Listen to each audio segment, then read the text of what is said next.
permukaan lantai. Jadi nanti mungkin Bapak Guide-nya akan lebih menjelaskan lagi.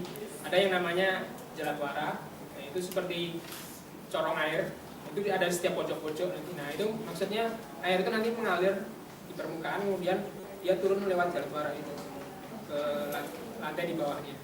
Tapi kan lantai itu kan tidak masih ada rongga-rongganya. Jadi air itu kan masih bisa masuk. Nah itu yang kita cegah dengan sistem drainase yang baru. Coba lihat ke ruang berikutnya. Coba ada teodolit, sudah paham teodolit masih dengan ini. Di sini ada stereo mesh kamera. Ini adalah kamera stereo. Salah satu teknologi yang cukup advance pada saat itu, bisa diaplikasikan di sini. Jadi gunanya ini mengambil dua foto, dan foto yang dia ambil nanti dicetak dua-duanya, dan ketika disandingkan akan menjadi foto 3 dimensi. Dan hasilnya bisa dilihat di sana. Nah itu sudah dilongok-longok. Ada yang kecil, ada yang besar. Nah itu foto 3 dimensi melalui lensanya ini. Itu diambil menggunakan stereo mesh kamera.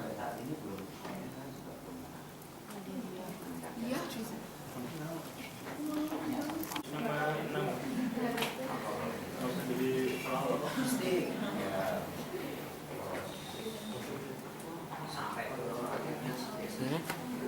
Kebijakan ini nanti juga berguna untuk pemetaan kerusakan ya. Jadi misalnya miringnya seberapa itu nanti kelihatan. Kemudian ketika kita mengambil suatu gambar, suatu bidang misalnya, nanti kita juga bisa memetakan kerusakan biologis dan kimianya. Jadi bisa kita catat di gambar yang kita buat. Nah, itu salah satu berguna untuk gambar parkir yang dibuat pada saat pembukaan.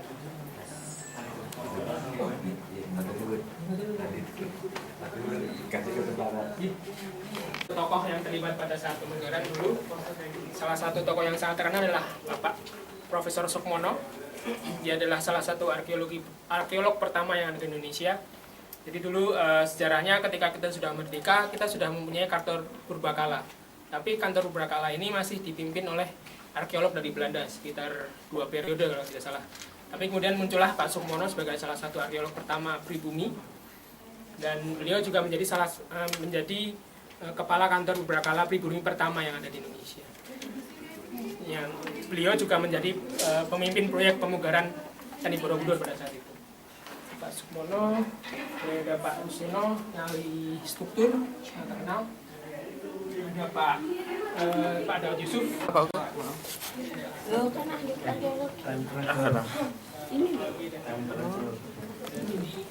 Yang hitam, baju hitam maksudnya. Ya iyalah, ini hitam putih.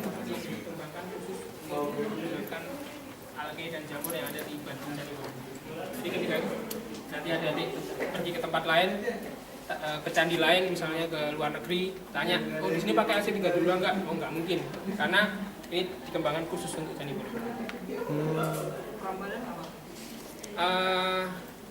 Sekarang mungkin pakai, karena kebetulan pegawai yang bekerja di Prambanan sekarang adalah produk dari pemugaran Borobudur.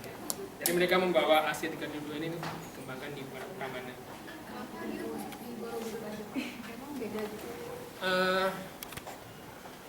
Dari jurnal yang pernah saya baca,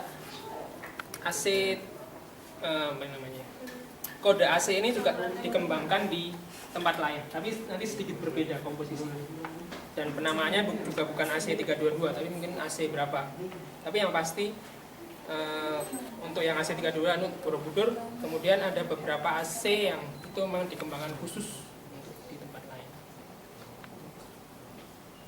Jadi ada AC322, kemudian ada Araldite, kemudian untuk waterproofing, tahan air, kemudian ada Neurolan itu untuk mengalem batu. Jadi dulu kalau ada batu pecah, kita lem kembali pakai Neurolan. Tapi Neurolan ini sudah tidak kita gunakan lagi pada saat ini, karena terbukti Neurolan itu berdampak negatif pada batu. Jadi kalau kita pakai Neurolan, air itu tidak akan bisa menembus lapisan Neurolannya. Itu sangat jadi nanti pada saat pada tempat pelemnya itu nanti akan sangat basah, air berkumpul di situ. Akhirnya kita ganti aerolan ini dengan mortar tradisional yang kita kembangkan. Jadi campuran kapur, kemudian campuran lempung, dan campuran bata merah. Dan itu lebih fleksibel, jadi dia mortar hidrolis, air bisa masuk melalui mortar itu. Dan juga kalau kita pakai aerolan, ketika kita pasang batu dengan aerolan, pada saat kita dapat goyangan dari gempa, nanti yang pecah itu bukan pecahan aerolannya, bagian aerolannya, tapi malah batunya. Karena aerolan itu sangat kuat. Jadi dia malah memiliki kekuatan yang lebih daripada batunya itu sendiri. Makanya kita mencoba menghindari penggunaan aerolan. Oke, ada pertanyaan? Space gun. Space gun.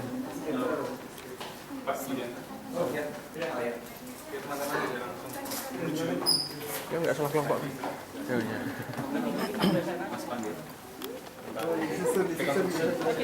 Gini, sebetulnya kata Borobudur itu dua suku kata ya. Borobudur itu kan dari kata boro dan budur. Boro itu artinya adalah biara atau wihara.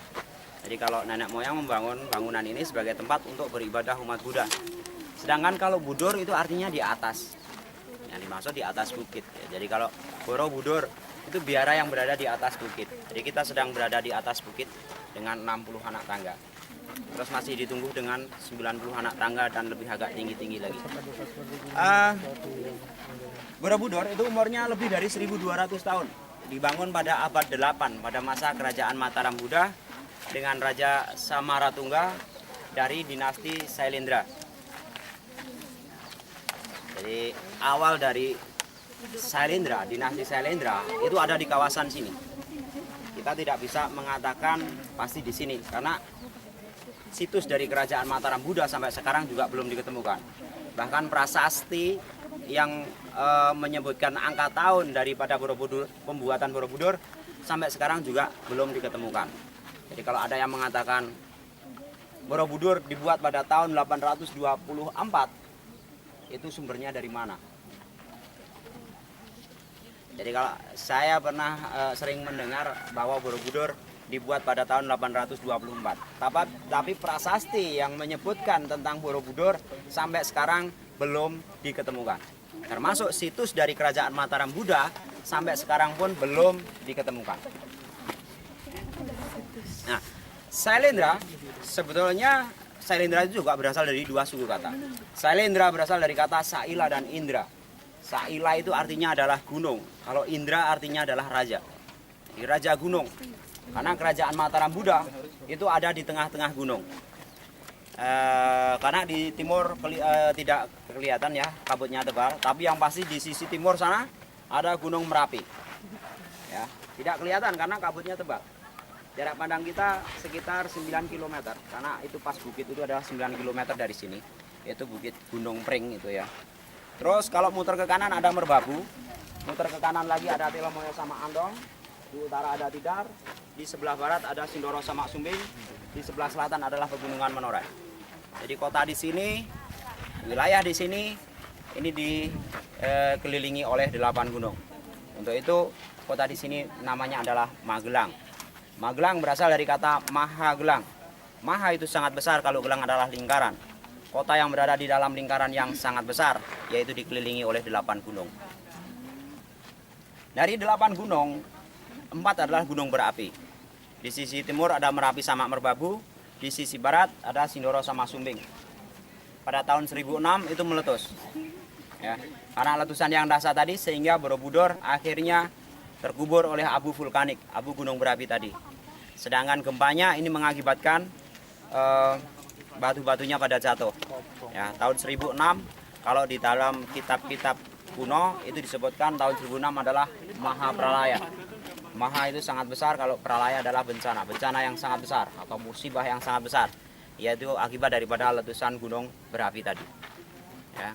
Nah, untuk itu tahun 1006 pusat pemerintahan ini dipindahkan ke Jawa Timur, tepatnya di daerah Malang. Sana berdiri kerajaan Singasari dan turun-temurunnya menjadi Isana, dinasti Isana, turun lagi menjadi Majapahit itu sekalian. Oke, kita nggak bicara tentang sejarah. Borobudur ini terkubur oleh abu vulkanik tadi. Itu selama begini. Akibat dari gempa vulkanik tadi, selain Borobudur terkubur oleh abu vulkanik ya, ini gempanya ini mengakibatkan batunya pada jatuh. Kita bisa lihat batu Borobudur masih banyak yang kurang sampai saat ini, termasuk patungnya banyak yang cacat. Jumlah patung Buddha di Borobudur ada 504 patung Buddha, itu hampir separuh itu cacat. Ya. Ini akibat utamanya adalah faktor alam. Tapi mengenai kepala patung Buddha ada faktor keduanya juga, yaitu faktor vandalisme. Ya, pada masa penjajahan dulu orang kalau naik Borobudur mereka juga butuh souvenir. Itu turunnya biasanya mereka memenggal kepala patung Buddha untuk dijadikan souvenir. Borobudur ya, ini terkubur oleh abu vulkanik tadi selama 800 tahun. Tahun 1814 itu pada masa penjajahan Inggris, Borobudur dibersihkan dari abu vulkanik. Bukan digali kembali, tapi dibersihkan dari abu vulkanik. Atas perintah Thomas Stamford Raffles sebagai gubernur jenderal pada saat itu. Dari Inggris ya. Nah, pembersihan itu selama 2 tahun. Dari 1814 sampai 1816 dengan 200 pekerja pribumi. Setelah itu Borobudur ditinggalkan lagi dan terbengkelai selama 93 tahun. Tepatnya pada tahun 1907 ini Borobudur direnovasi untuk yang pertama pada masa penjajahan Belanda. Dipimpin oleh renovator yang pertama namanya Theodor van Arp, orang Belanda juga. Ya, selama 4 tahun dari 1907 dan selesai tahun 1911. Ya, fokus daripada renovasi yang pertama adalah tingkat 7 sampai tingkat 10, itu fokusnya saja. Tapi sebenarnya juga ada penataan-penataan di bagian tingkat 1 sampai tingkat 6. Ya. Nah, tingkat 1 sampai 6 ini diperkirakan masih bisa bertahan lebih dari 100 tahun. Tapi kenyataannya adalah meleset karena 60 tahun kemudian dinding Borobudur sudah pada mulai miring. Bahkan kemiringan mencapai 15 derajat. Ya. Maka terus diadakan renovasi yang kedua, tepatnya dimulai tahun 1973 dan selesai tahun 1983. Jadi selama 10 tahun renovasi yang kedua, yaitu tingkat 1 sampai 6 ini dibongkar. Setelah itu batunya dikembalikan ditata ulang. Ya. Nah, dimungkinkan setelah itu tidak ada renovasi yang besar-besaran lagi. Oke, sekarang kita Tanya, Pak. oke. Tadi kan di awal tadi kan bapaknya tadi bilang bahwa Buddha itu bukan agama. Nah, tadi Bapak menjelaskan bahwa fungsinya ini buat tempat peribadahan umat Buddha. Nah, itu bagaimana? Maksudnya agak ada kerancuan tadi bilangnya bukan agama kok. Tidak harus beribadah. Itu kan tidak karena Buddha tidak menyebutkan satu Tuhan. Ya, di dalam di situ tidak ada. Tuhannya siapa tidak tahu. Tapi kan tetap juga beribadah. Beribadah di sini itu untuk mencapai tingkatan kesempurnaan. Makanya disebut dengan pradaksina. Jadi orang bisa mencapai tingkat kesempurnaan kalau orang itu tidak mempunyai nafsu. Ah, di sini sebagai tempat beribadahnya juga. Jadi kita beribadah di sini dengan berkeliling searah jarum jam, memutar. Ya, mutar keliling 1, terus naik per tingkat itu 1 putaran sampai 9 tingkat. Itu disebut dengan pradaksina. Sedangkan pradaksina sendiri itu arti sesungguhnya adalah menghormati roh nenek moyang. Ya. Kalau ke kanan disebut dengan prasamya. Prasamya itu upacara kematian. Maksudnya gimana? Ke kanan gimana? Muter ke kanan. Kebalikannya. Iya, kebalikannya. Upacara kematian di tempat ini. Iya. Muter ke kanan. Oke? Kita jalan? Yuk. Sin. Itu dibuat 4 tahap. Sampai dengan tahap ketiga Borobudur ini selesai, tapi panjangnya adalah 116 meter, lebarnya adalah 116 meter. Nah, berhubung dimungkinkan juga